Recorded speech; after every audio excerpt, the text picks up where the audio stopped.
और हमारे बीच में हमारे माननीय सम्माननीय बिट्टा जी पधार चुके हैं। ताली बजा करके आप इनका स्वागत करें। मान बिट्टा साहब, आपका स्वागत है।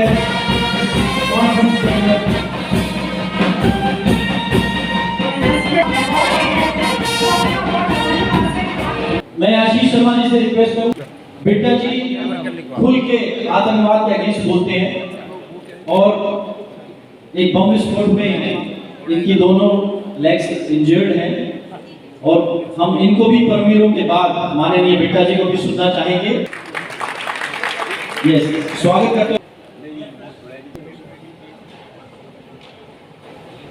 Yes, video please. Can we have the AV? And yet another time, we welcome Mr. M.S. Bitta. We are very much pleased to have you here, sir. So everybody stay tuned with us. We have a wonderful 3-minute video we'll be sharing with you on screen. आपका vote हमारे पास है, memento हमारे पास है और हमारा आपके पास जा चुका है। तो आपसे रिक्वेस्ट है, रजिस्ट्रेशन डेस्क पर जाके प्लीज अपने नाम वाला मोमेंटो ले लीजिए और जो अगर आपके पास गलत आ गया है तो वो दे दीजिए। इन द मीन टाइम हम हमारे परमवीर योगेंद्र यादव को स्टेज पे बुलाना चाहते हैं।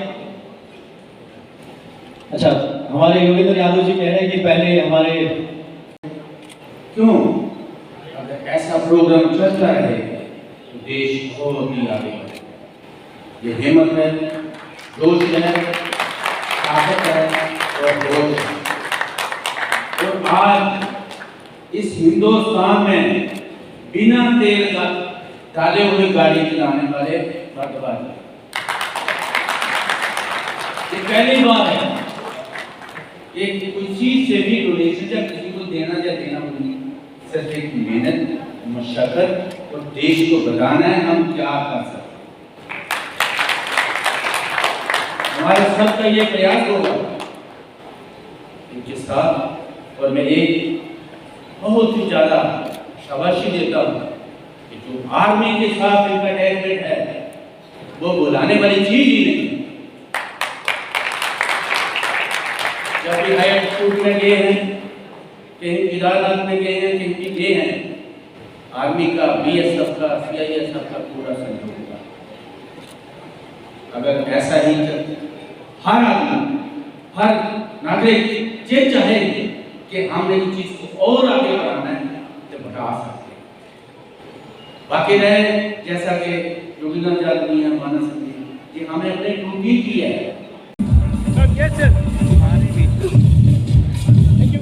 ये गोविंद गोविंद जी के ऊपर कुछ जस्टिस कैलाश जी को हमारा मोमेंट को लेकर के स्वागत करें।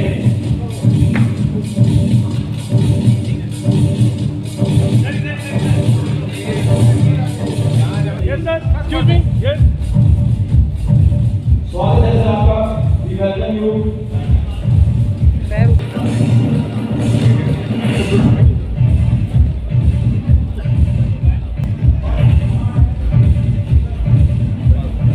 जी विराज जी, मैं हमारे बोर्ड मेंबर्स, हमारे आईपीएस प्रदीप भारद्वाज, जनरल अब्दुल कौशिक साहब,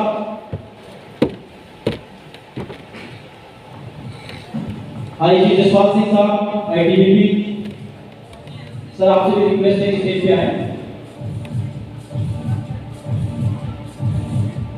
बहुत ही खास लोग हैं जो सर आप लोगों से सम्मान लेना चाहते हैं, तो मेरी आपसे रिक्वेस्ट है कि पहले कुछ टाइम हम कुछ लोगों की क्रिया चालू कर सकते हैं।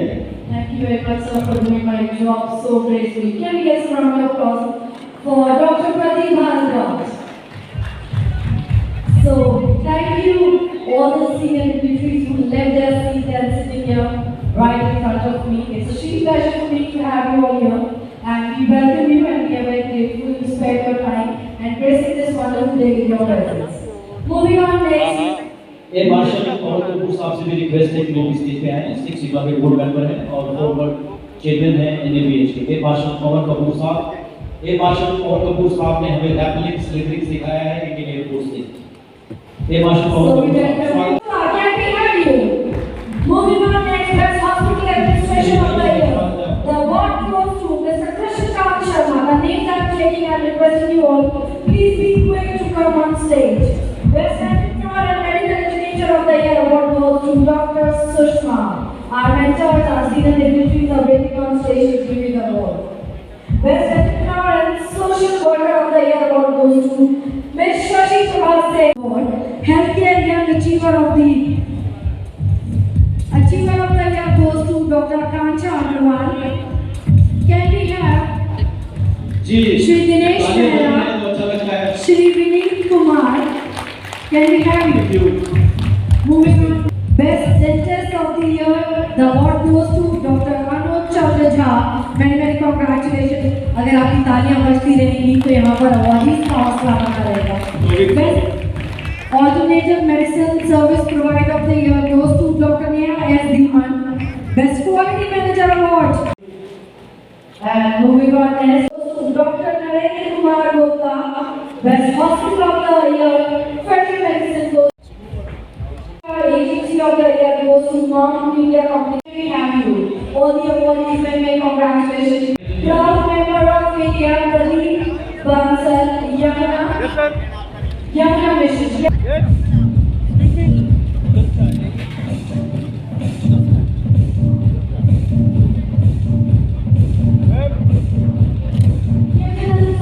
Congratulations to all the awardees who getting the award.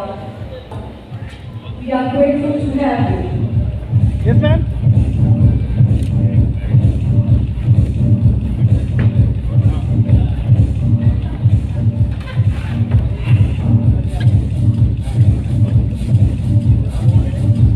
Excuse me.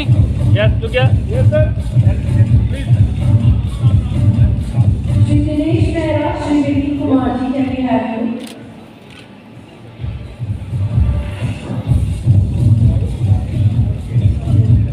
Yes, sir. Excuse me.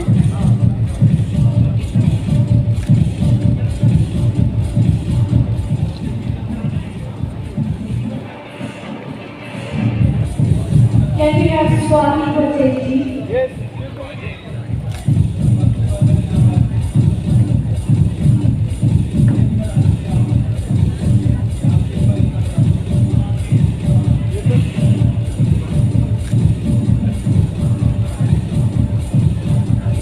So everybody, please put your hands together for the beautiful moment. देखिए जो लोग शुरू से जुड़े हुए हैं उन्हें मैंने बताया है कि तालियों की बहुत सारी खासियत होती है, लेकिन यहाँ पर आपकी प्रेजेंस और आपकी तालियां बहुत इम्पोर्टेंट है हमारे लिए।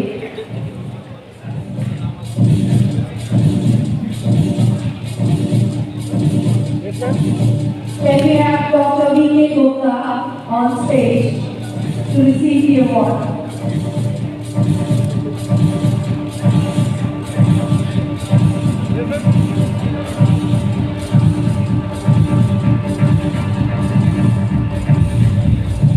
So ladies and gentlemen, Sex Sigma Healthcare New Delhi India presents Sex Sigma Excellence Award 2022.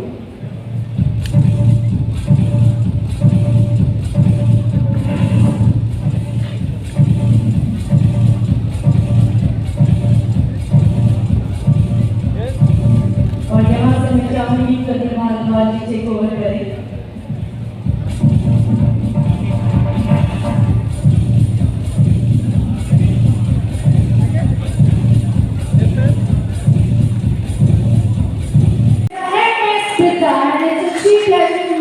सबको बताते हुए बहुत अच्छा लगा। This is probably the fifth event which I am hosting and I am announcing joy. I am very much blessed to have you. All over to you, sir.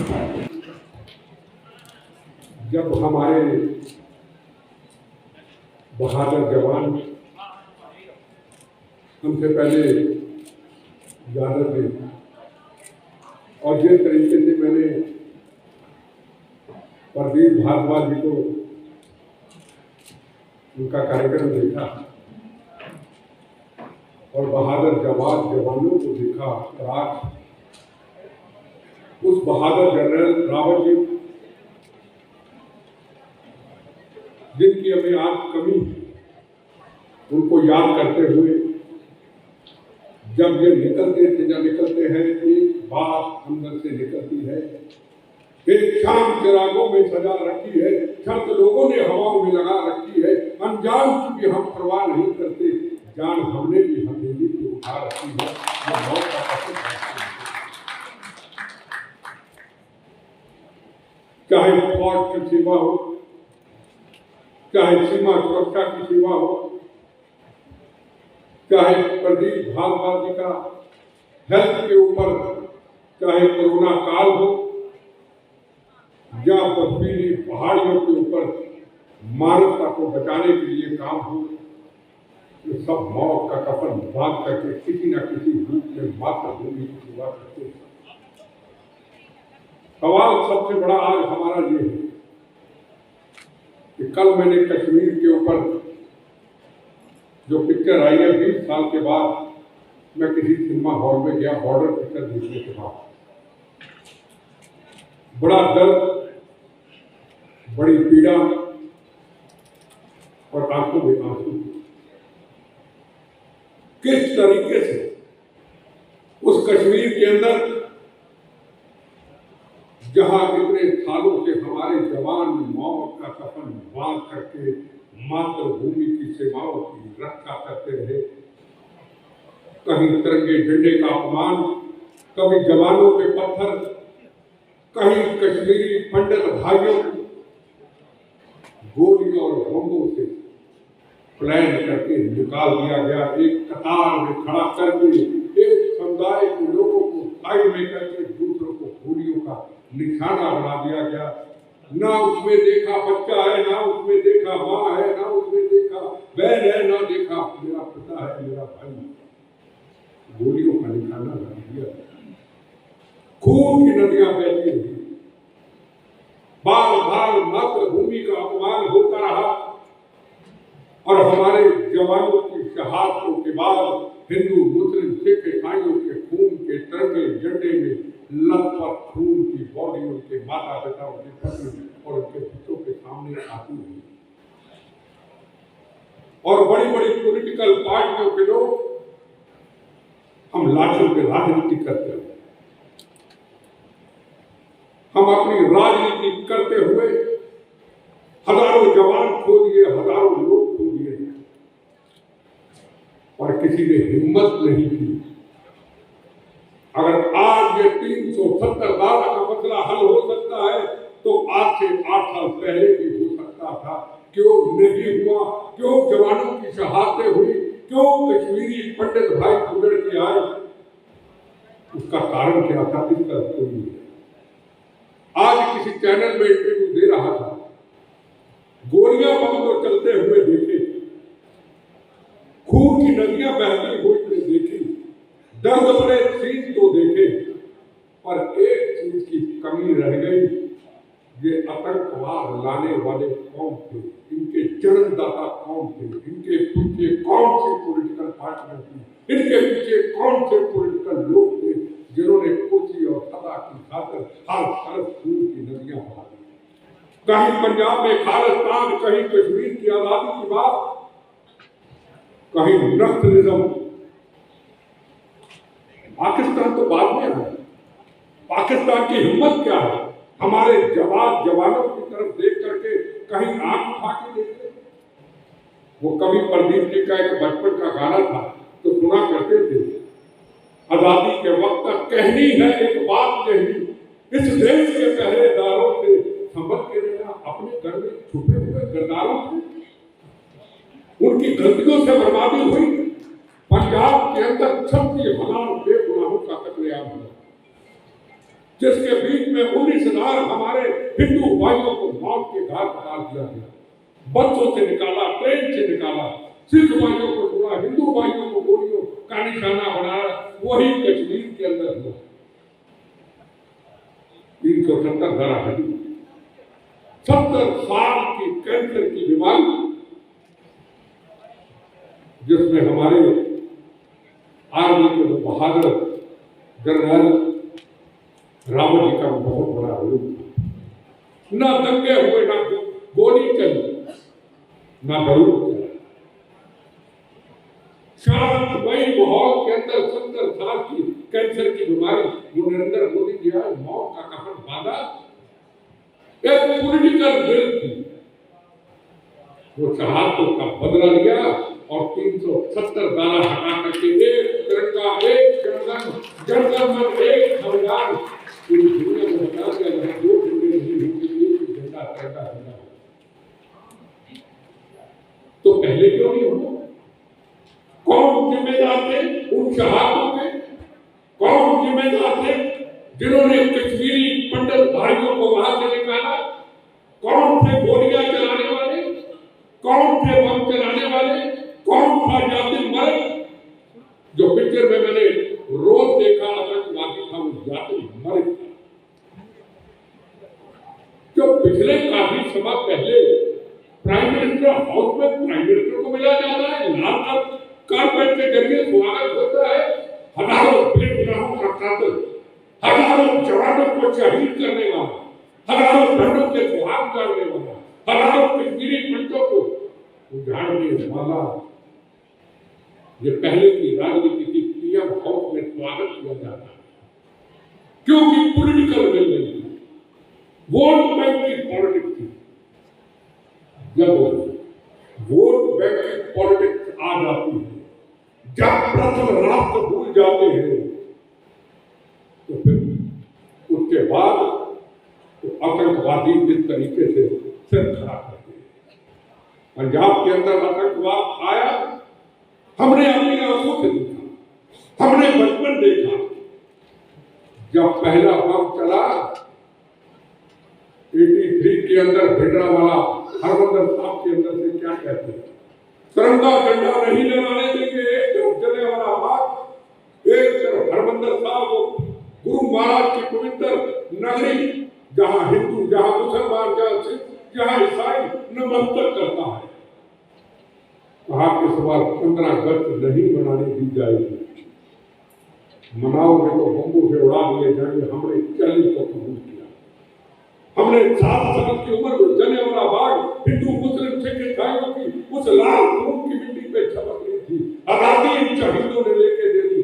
कभी जिंदगी में आजादी की रक्षा की जरूरत पड़ी, मौत का कफन बांध करके मातृभूमि के चरणों में जीवन देके इम्तिहान का वक्त आया। 15 अगस्त आजादी का दिन, तिरंगे झंडे का अपमान का चैलेंज। हमने कहा बम चले या गोलियां चले, तिरंगा झंडा यही लहराएंगे पहले की तरह।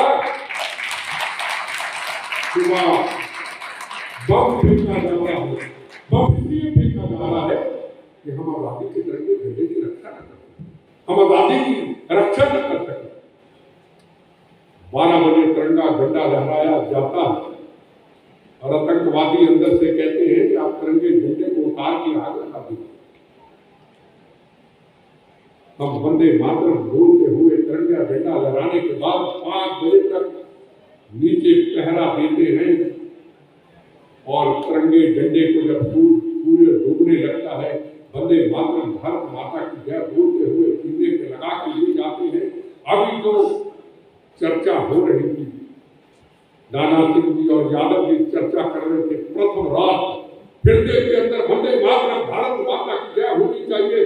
बम गोलियां भी दूर भाग जाते हैं, वंदे मातरम और भारत माता जय में इतनी बड़ी शक्ति। आज देश के अंदर आतंकवाद के ऊपर कंट्रोल हुआ है, पर हमें अभी सुचेत रहना है उन लोगों से। ये कश्मीर के ऊपर पिक्चर दिखाने के बाद जो राजनीतिक पॉलिटिकल पार्टियां और जो संस्थाएं विरोध कर रही हैं, वो देश के साथ धोखा कर रही है। वो कहते हैं ये जिंदगी की हकीकत बतानी नहीं चाहिए। मैं ये कहना चाहता हूं, आतंकवाद लाने में कौन कौन पॉलिटिकल पार्टियां जिम्मेदार थी, वो देश की जनता की आने वाली जनरेशन को बतानी चाहिए कि कौन आतंकवाद के वो राजनीतिक चेहरे हैं। हम राजनीतिक चेहरे को छुपा जाते हैं। पॉलिटिकल टेररिज्म क्या होता है? ये पॉलिटिकल टेररिज्म होता है। एक टेररिज्म होता है गोलियों बमों का सामने, जो हमारे जवान लड़ते लड़ते शहादत का जाम पी जाते हैं। एक होता है पॉलिटिकल टेररिज्म, चेहरे पीछे होते हैं और आगे आतंकवाद होता है। आज आप देखो, चाइना है, पाकिस्तान है, नक्सलिज्म है। चाइना कितना बड़ा कंट्री, दुनिया घबराती है, पर हिंदुस्तान नहीं घबराता। मातृभूमि मजबूत है क्योंकि हमारे देश का प्रधानमंत्री नरेंद्र मोदी जब आपत्ति सेवाओं की सुरक्षा के ऊपर 56 इंच की छाती लेके खड़ा हो जाता है और चाइना को बताता पहली गोली हिंदुस्तान के प्रधानमंत्री का सिंगा पार करेंगे, फिर मेरे जवान की तरफ जाएगी। ये आपका हिंदुस्तान है, ये नया हिंदुस्तान है। सवाल बीजेपी, कांग्रेस, सीपीएम, सीपीआई का नहीं, सवाल प्रथम राष्ट्र का है। और हर के अंदर से आवाज यही निकलनी चाहिए, तेरा वैभव अमर रहेगा, हम दिन चार रहे न रहे। तो मैं आज के दिन प्रदीप जी, मैं आपको बहुत आभारी हूँ कि आपने ये क्रांति, एक आंदोलन, एक अच्छी टीम को लेकर के मानवता की सेवा के लिए निकले हैं। हम भी आपके साथ हैं और हमेशा आप आगे बढ़िए, इस राष्ट्र की सेवा करें और हम मिल करके इस मातृभूमि की रक्षा के लिए काम करते रहेंगे। वंदे मातरम किया है। 4 साल आपके हम प्रेरित होते हैं आपकी स्पीच को सुन करके और उसको इम्प्लीमेंट करने की पूरी कोशिश करते हैं। इसी कड़ी में हम रिक्वेस्ट करते हैं कि हमारे समीर भाटी जो कि स्टार इमेजिंग से हैं, वो बेटा साहब को मोमेंट को प्रेजेंट करना चाहते हैं। समीर भाटी जी प्लीज रेडी रहे। दो लोगों को सम्मान करना है हमें, श्री आनंद शर्मा जी और श्री साहू जी जो कि डायरेक्टर प्रेसिडेंट हैं resident welfare association Dwarka. Sir Anand Sharma ji please request, बेटा जी आपको अवार्ड देंगे जी। आइए सर प्लीज वेलकम। लंच से पहले हम हमारे क्लैपिंग प्लीज आनंद शर्मा जी जो कि कभी कभी पिताजी नहीं बोलते हैं, हमारे साहू साहब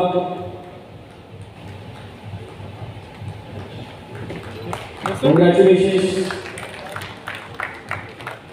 सभी अतिथियों से रिक्वेस्ट है कि अपने स्थान ग्रहण करें और हमको वसूली के अंदर, और इन्होंने अहम रोल अदा किया है ट्रेनिंग को ऑर्गेनाइज करने में। 6 सिग्मा का साथ हमेशा इनके साथ जी। Please give a huge round of applause for him.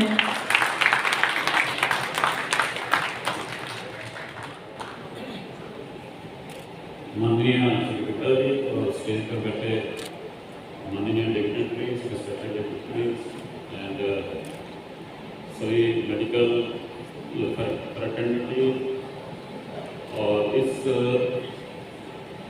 बहुत बड़े इवेंट में जो कि organize by doctor Pradeep Bhardwaj, 6 sigma CEO 6 sigma, इसमें सभी पार्टिसिपेंट्स और सभी ऑर्गेनाइजर्स, आप सबका मैं तहे दिल से आभारी हूँ कि यहाँ पर मैं आया तो बड़ा प्रिविलेज फील कर रहा हूँ। आपने इतना आदर और रिस्पेक्ट दिया। सबसे पहले तो मैं आपको ITBP के बारे में बताना चाहूँगा। Indo Tibet border police force, जो कि काफ़ी कम लोग जानते हैं। हम मेनली हिमवीर कहलाते हैं क्योंकि हिमालय बॉर्डर में लगभग 3480 किलोमीटर इंडो चाइना बॉर्डर पर हम तैनात हैं, उसको गार्ड करते हैं, जो कि काफ़ी डिफिकल्ट बॉर्डर है। हाई एल्टीट्यूड है मेनली, इसमें जो टेम्परेचर है it dips down to -45 degrees, -50 degrees. Ladakh extreme difficult terrain है, रॉकी माउंटेनियस टेरेन है, जो वहाँ से लेके नॉर्थ ईस्ट में काफ़ी डिफिकल्ट रास्ते हैं, रोड्स भी हैं, जहाँ जंगल हैं, वहाँ पर हमारे जवान आर्मी के साथ तैनात होकर देश की सुरक्षा करते हैं।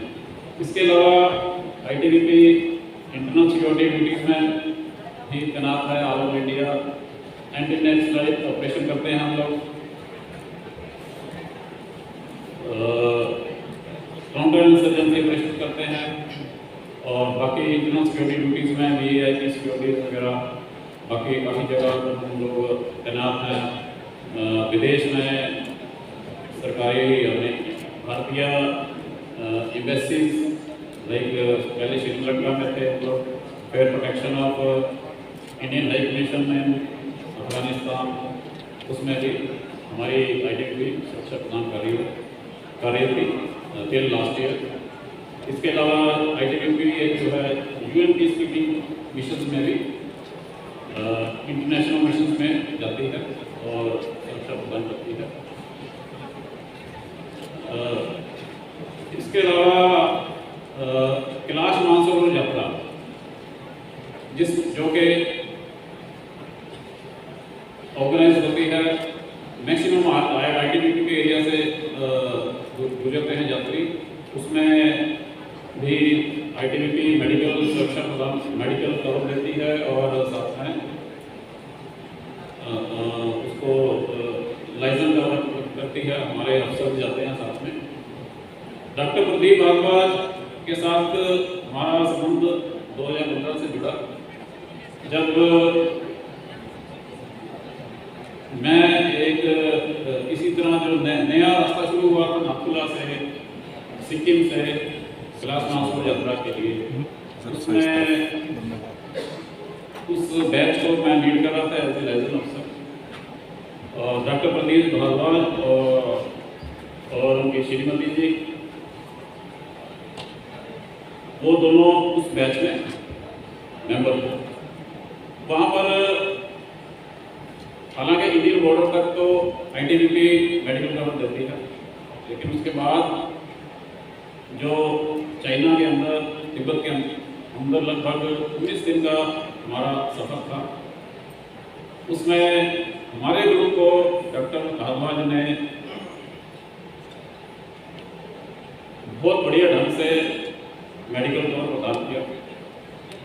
उनकी कमिटमेंट, उनकी डेडिकेशन इतनी ज़बरदस्त थी, नॉट ओनली फॉर हमारे बैच के मेंबर्स के लिए, जबकि मैं एक उदाहरण दूंगा, एक एग्जाम्पल दूंगा कि जब एक बहुत लंबा सफ़र करके लगभग 450 किलोमीटर की यात्रा करके एक दिन में तय किया उसको, और शाम को एक डेस्टिनेशन में पहुंचे, जुगुम्बा नाम था उसका, उसकी हाइट थी हाई एल्टीट्यूड था वो एरिया, 40,000 प्लस था हाइट उसका।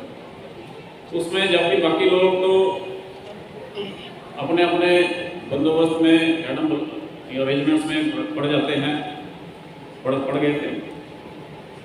डॉक्टर प्रदीप भारद्वाज थे जो पूरा एक एक पेशेंट को देख रहे थे, मेडिकल कवर दे रहे थे। ना सिर्फ हमारे बैच के, क्योंकि वहाँ दूसरा बैच भी हमें मिला इंडियन यात्री का, उस बैच को भी उन्होंने पूरा मेडिकल कवर दिया। और मैं लगभग 10 बजे रात को इनके कमरे में पहुंचा, तो उस समय तक वो पेशेंट्स को देख रहे थे। तो it shows his dedication, commitment for the medical profession, commitment for the yatris, and he was full of energy. That was very surprising for him. Six Sigma did a remarkable job as a corona warriors. बहुत काफ़ी इन्होंने patients अपने अलग अलग institution खोले उसको corona patients को देखने के लिए, अपनी जान की परवाह किए हुए।